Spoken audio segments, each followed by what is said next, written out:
All right, let's jump right in. For years, the response to one of America's most polarizing leaders has pretty much followed the same script, right? Condemnation, fact checking, and a whole lot of outrage.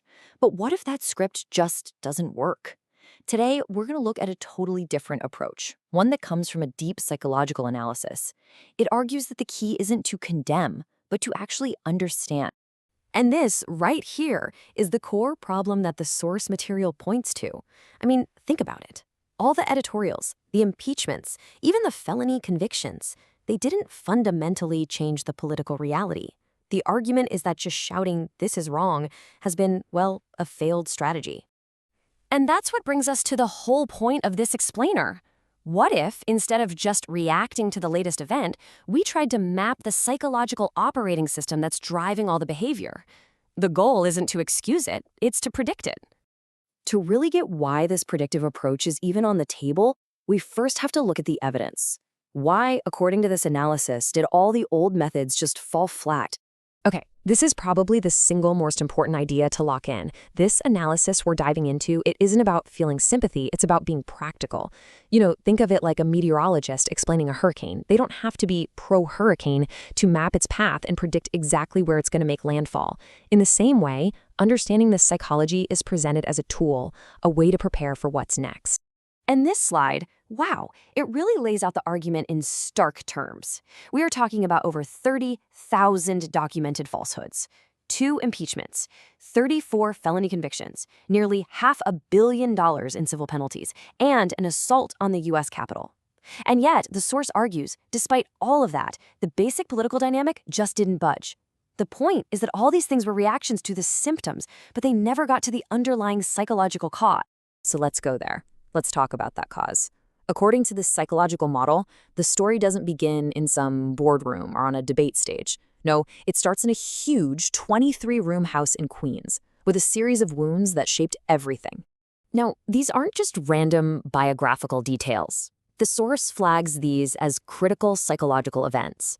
You've got a father who only valued killers. Then, at a really crucial age, his mother suddenly disappears for almost a year. He watches his older brother, who is apparently a kinder person, get relentlessly humiliated for not being tough enough, and then, bam, he's sent away to military school. Now, this isn't just guesswork. The analysis actually uses a clinical framework to measure the impact of these events.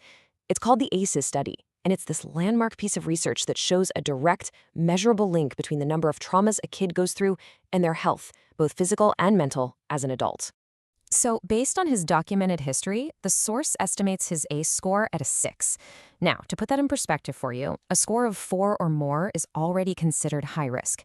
A score of 6, well, that suggests a childhood that was defined by some pretty significant and repeated adversity. And here's the crucial takeaway from that. According to the research, that level of stress in childhood doesn't just shape your personality, it can actually reshape your brain. It creates a hypervigilant nervous system that's constantly scanning for threats, one that's unable to trust, and is basically always primed for a fight. So you've got this raw, wounded psychology. How did that develop into a coherent strategy for life? Well, the source points to 3 key mentors who took that raw material and molded it. They gave him a blueprint for how to operate in a world that he saw as fundamentally hostile. You can see how each mentor added a critical layer to the programming. First, his father gave him the core directive. You've got to be a killer, not a loser like your brother. Then Military Academy took that instinct and refined it, teaching him how to navigate and dominate systems of power.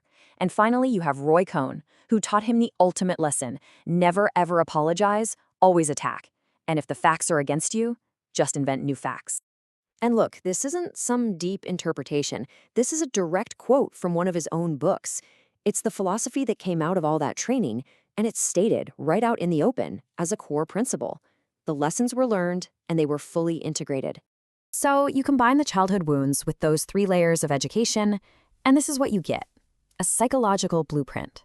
It's a model for navigating a world that you see as a constant battle for survival, where the only rule is to win, and winning is just defined as whatever you can get away with.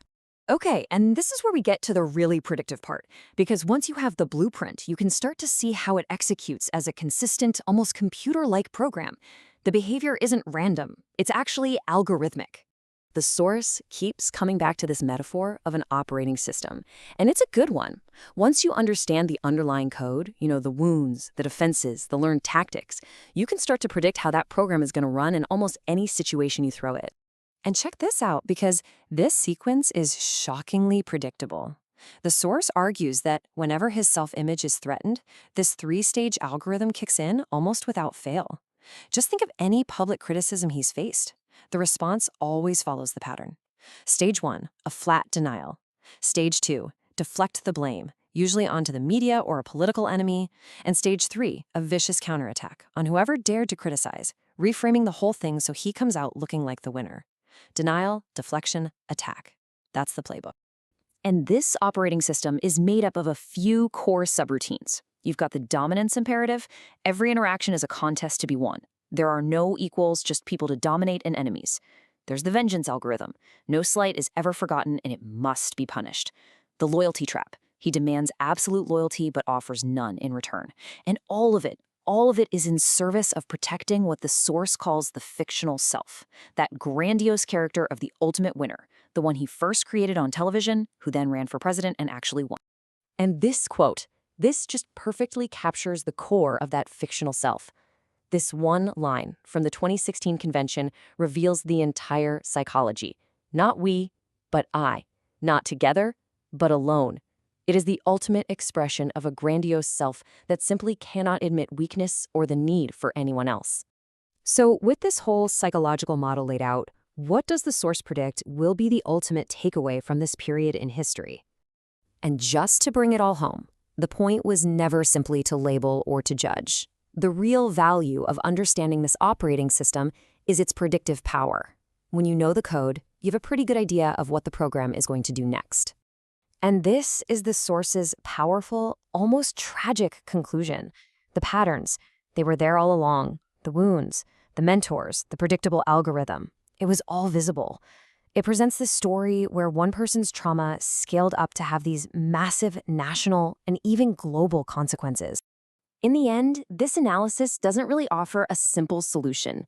What it does is offer a framework for understanding. It hands you the user manual, so to speak.